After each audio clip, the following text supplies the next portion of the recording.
Good evening, everybody, and welcome to another edition of Wednesday Evening Happy Hour with Back to Basics Dog Training.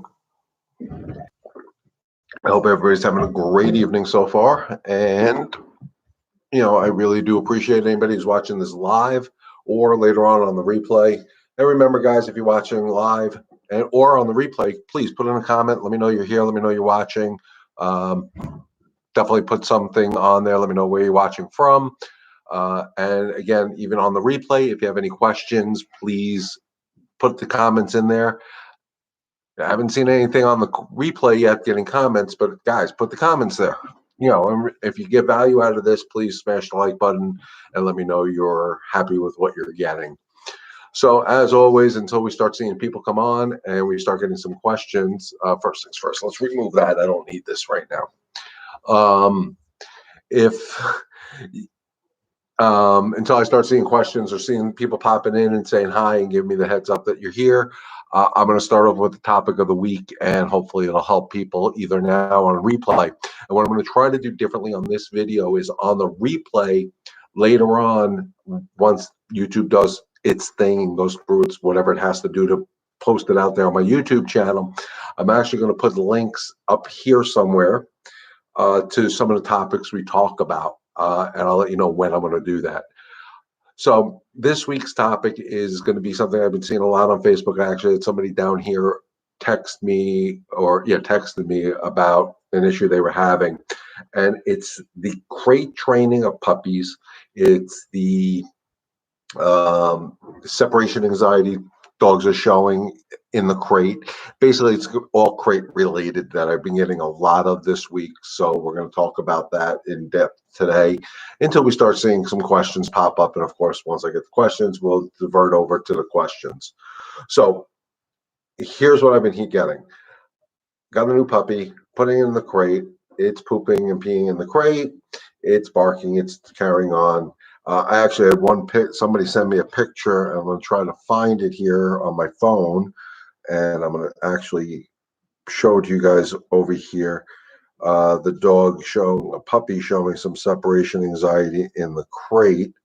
I don't know if you guys can see this. Hopefully you can. I'll try to get it out of the way of the ring light. That is the bottom of somebody's crate, that plastic tray that's in the crate. And it's very frustrating. That's an expensive thing. Now all of a sudden, not only do we have our dog carrying on, but now they're destroying things, and they're destroying the crate, which is costing us money, and nobody wants us to spend money on it. So we're going to talk a lot about the crate today, and hopefully answer some questions. So here's what I'm going to tell you. We're going to start off with puppyhood and crates. We get a crate. Somebody texted me, Facebook messaged me today, one of my customers up on Long Island, and they said they have a relatively young husky puppy, and it's defecating in the crate. Which is unusual because the rule of thumb is, well, dogs don't poop where they sleep. And that's true for the most part.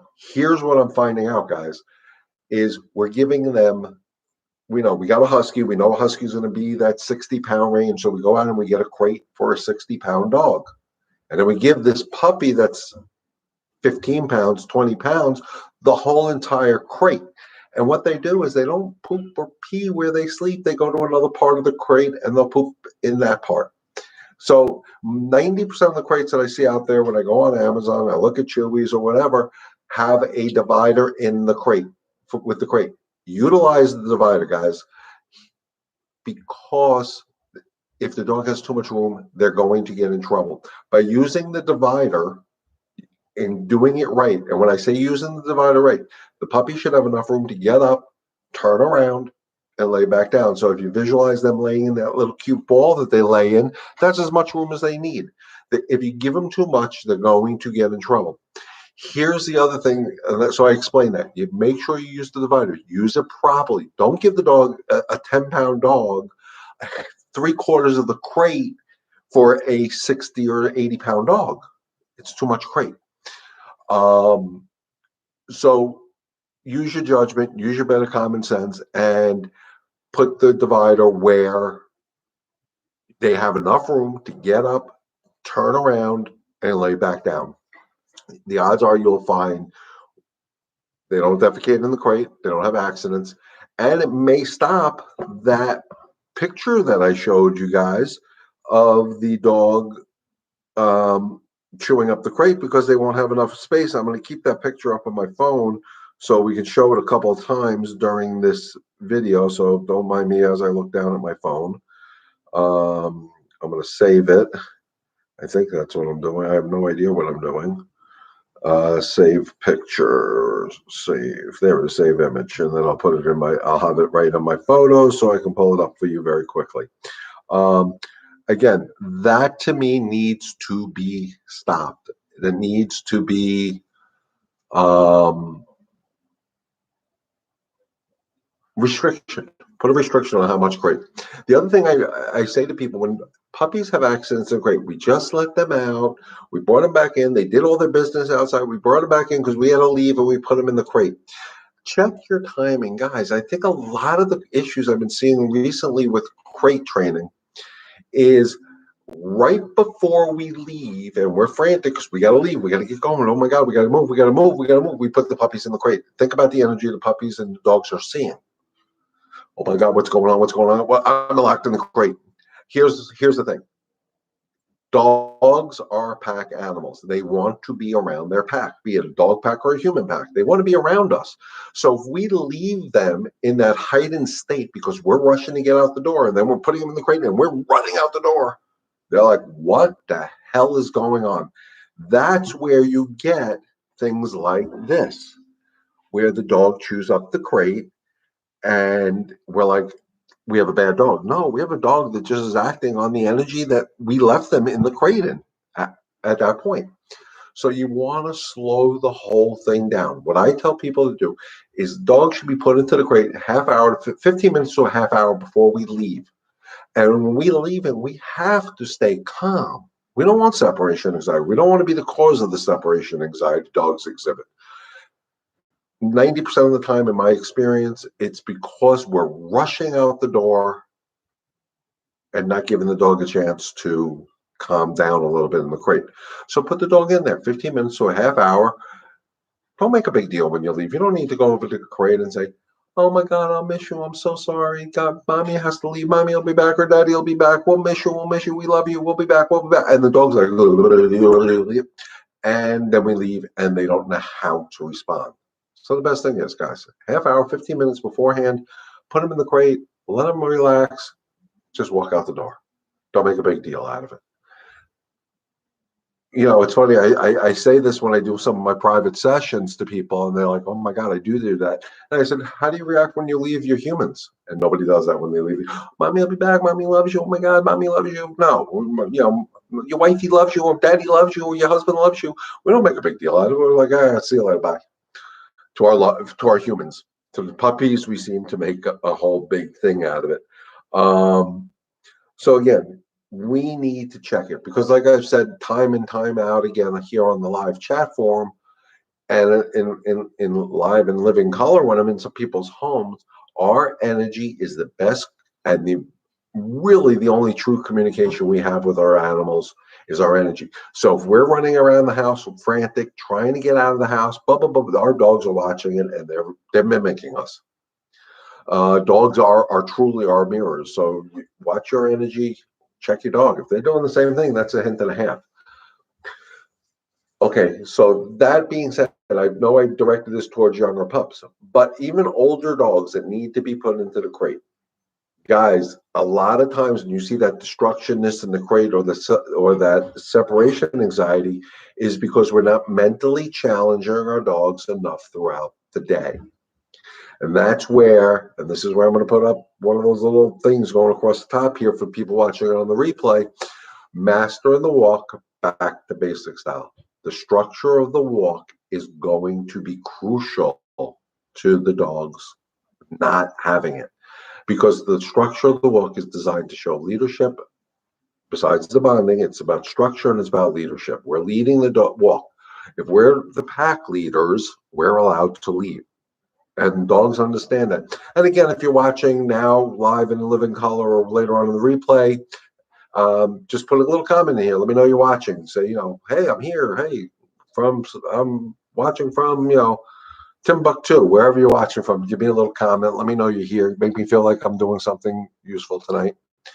Um, I really want this to get out. So again, I'm going to ask. Hello, Danielle, and I know you're from Long Island. I can't wait to have our Zoom session tomorrow night and help you with your puppy. I'm so excited about it.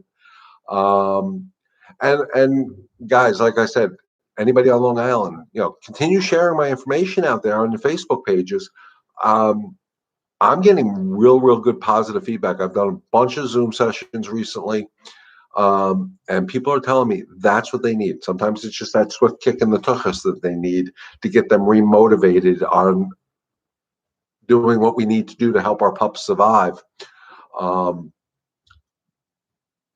but it's real important to get the information out there. So like I say on my Saturday mornings, don't forget, Saturday morning, 11 o'clock. I'm doing it for over a year now. Facebook Live, coffee with Back to Basics. Instead of having a glass of water, I have my coffee. Um, you know, I do these free things, these free, I mean, I put it all over, free dog training sessions, and that's what this could be if utilized properly. And the only thing I ask in return as payment for me doing this is share my YouTube channel, share my Facebook page, get your fellow dog lovers across the country, across the world to know that I'm doing this for them and for their dogs so we can live up to my motto as a community pack. Together we can have one dog and one family at a time. And I mean that. I want to go back to old school. Danielle, I know you're raising young children. And, when I grew up, it took a community to raise a child. And that's how we need to get back to it. In 2021, we need to get back to that mentality is together we can help each other. So how do I do this? Is by giving you this free content and giving it to the world. It's out there. It's out there 24/7. It's on replay. Um, Get it out there. Share it with your friends. Share it with your family. Share it with fellow dog lovers. Share it if you're part of a rescue group. Share it with all the other fosters. Share it with other people in the rescue, whatever it may take. Get the information out there because I want to see in that upper corner where it shows how many people are watching. I want to see hundreds and not, if not hundreds, thousands of people. And I want to get, say, on Wednesday night, 7 o'clock, I want to be going till 10 o'clock answering questions. It's free. And what's that old saying? If it's free, it's for me. So get the information out there. Otherwise, I'll just ramble on for 20 minutes to a half hour if I don't get a lot of questions. And we'll put it on the replay and we'll see you guys next week, however it works. So, but I do ask. That's the one thing I ask in return for putting out this free content is share the information. Get people excited to be here. Because the more people here, you're going to see me get more excited. You're going to see me get pumped up, and that's a good thing to see. And it won't be me just talking about the most important thing, which is the energy we use around our dogs, around our puppies, the calmer energy, understanding it. The calmer we are, the calmer they are. How do I get the dogs when I walk into people's homes to instantly behave? They read my energy. They're like, okay, this guy's calm. This is different. Let's not play with this guy because he's speaking my language. And willing to discipline. I don't care if it's a 8-week-old puppy or a 10-year-old dog. I am willing to do discipline to get the dog to understand more of what I'm saying. But again, when I talk discipline, it's never to hurt or scare a dog. It's exactly that. Um, the crazier the kids get, the crazier the pup gets. Yeah, all that energy, man, it makes sense. Absolutely, Danielle. It totally makes sense. In the dog's world, they're about the energy. And the last thing I want any dog to do when we're dealing with young children or adults is look at the human as pack mates. Because if the puppy looks at you guys as pack mates or your kids as pack mates, that's when the biting, the jumping, the nipping, I don't want to use the word biting, I hate that word. The nipping happens, the grabbing the kids by the ankles or the pants legs, and that's all because the kids' energy is so high. And I understand, guys, I raised 3 kids. I understand it. Kids are a different breed altogether. But the calmer we can keep the kids around the puppy while we're in the formative training stages of the puppy, the better it'll go for the whole family dynamic. And that's what we're going to talk a lot about tomorrow night, Danielle, with Giuseppe. Um, we're going to talk about that and how you guys have to advocate and teach your puppy that the kids running around acting like children will do needs to represent calm, and you need your leash to do that. So have your leash ready tomorrow night. Good evening, Michelle, Athena, and Rob. I hope everything is going good for you guys. Let me know some of the progress. Hopefully you've made this week. I don't know what the weather, I haven't been paying attention much to the weather up north, so I don't know if weather's been kind of counterproductive for training.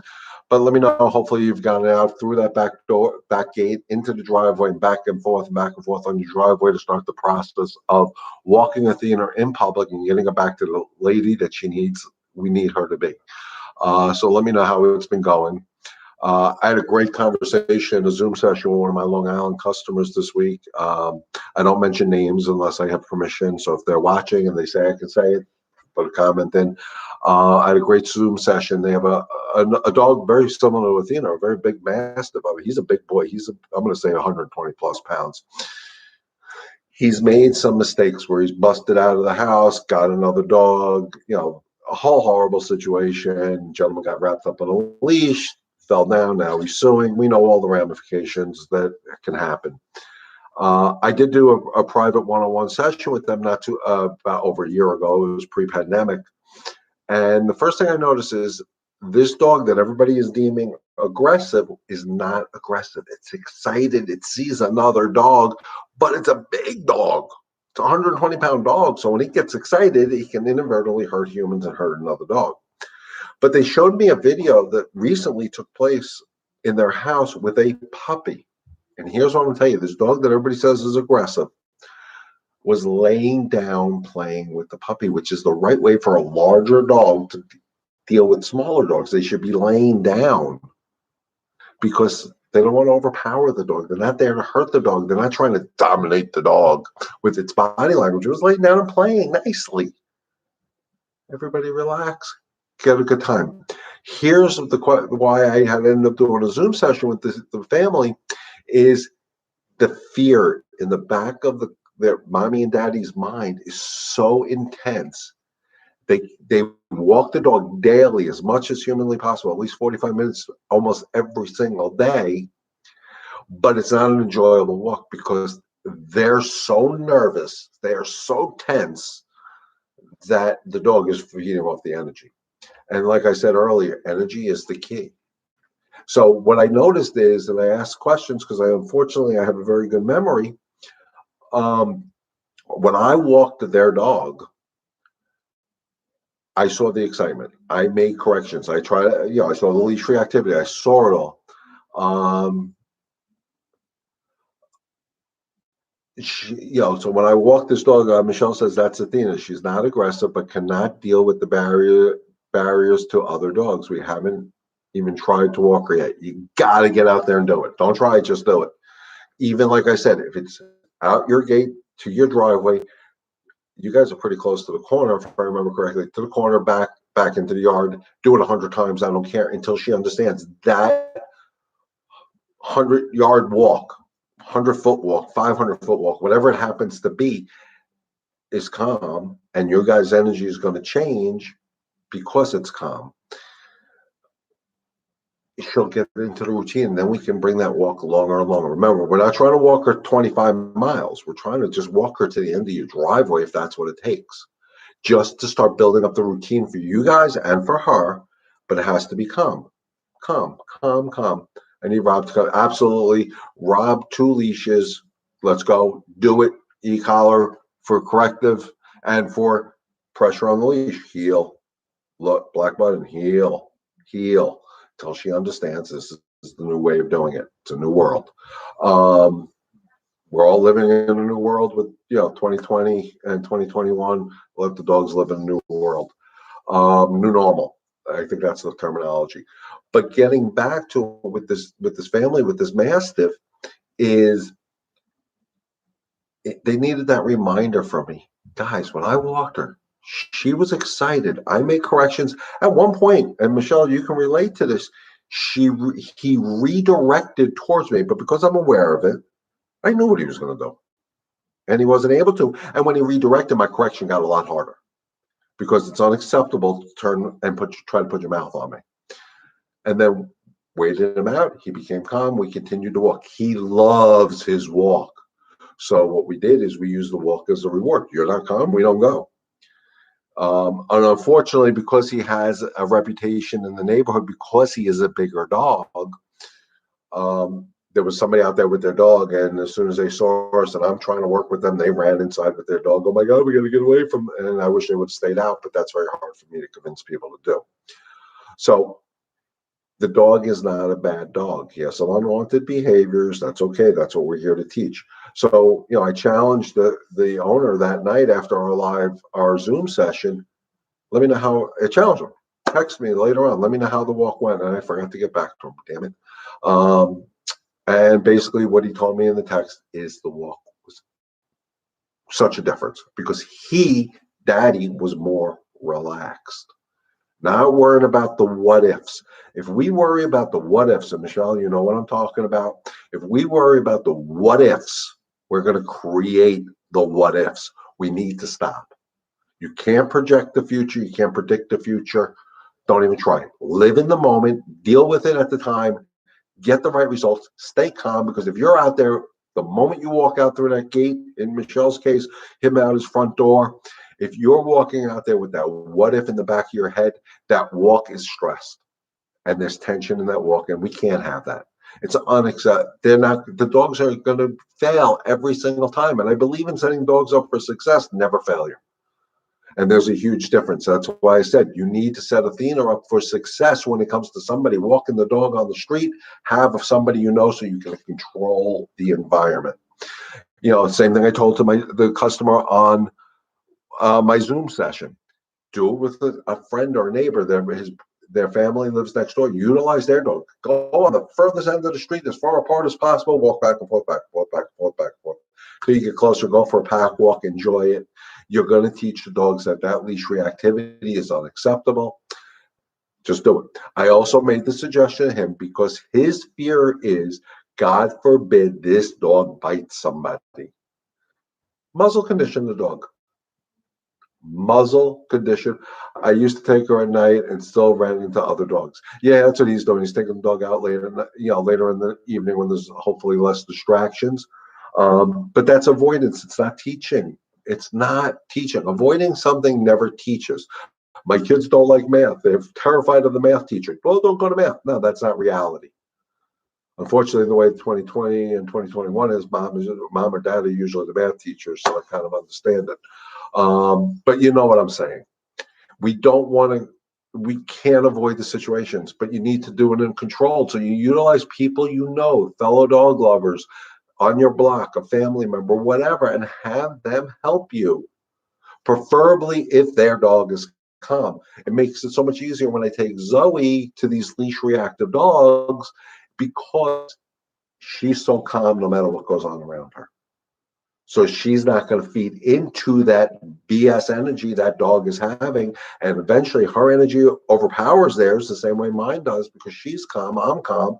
The dog's like, well, this is stupid. I'm acting like an idiot and embarrassing myself, for lack of better terms. And they stop it, and then we can enjoy a walk together. I've done this numerous times with her.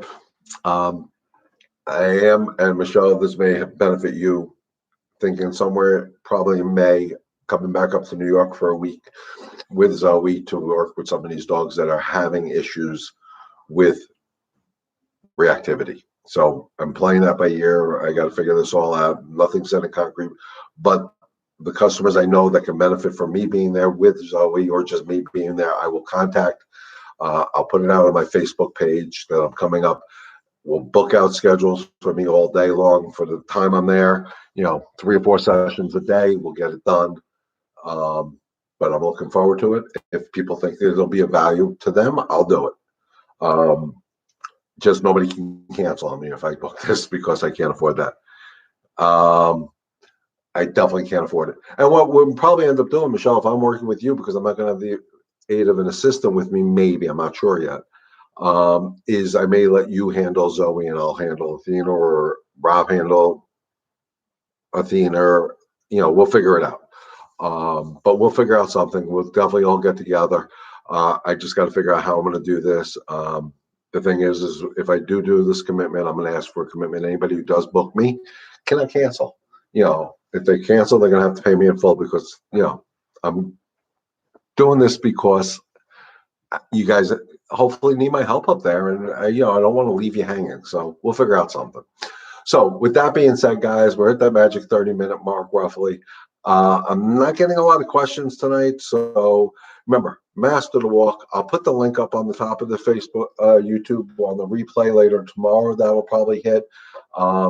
If anybody has any questions, you can always message me through Facebook. You can text message me, 631-514-9128. You can email me at info@backtobasicsdogtraining.com. I'll try to figure out how to put that stuff up there as well. I'm not sure if I can do that, but the information's up there verbally. Remember, it's backtobasicsdogtraining.com is the website. Back to Basics Dog Training, all NY, all one word, is the Facebook page. Back to Basics Dog Training here on YouTube. Like, subscribe, message me anything, guys. I'll answer anything. I'll do my best to answer anything for anybody at any given time. If I don't answer right away, don't take it personal. If I'm busy, can't answer. But with that being said, guys, if there's no other questions, as always, thank you for inviting me into your home this Wednesday evening and every Wednesday evening. And remember, stay healthy, stay safe, God bless, and together we can have one dog and one family at a time. Guys, enjoy the rest of your evening, and we will see you Saturday morning at 11 o'clock on my Facebook page. Looking forward to it. I'm excited. Hope you guys are too. Remember, please share. Thanks, Danielle. We'll see you tomorrow night. Looking forward to it. Haven't seen you guys in a while. Have a great evening, everybody.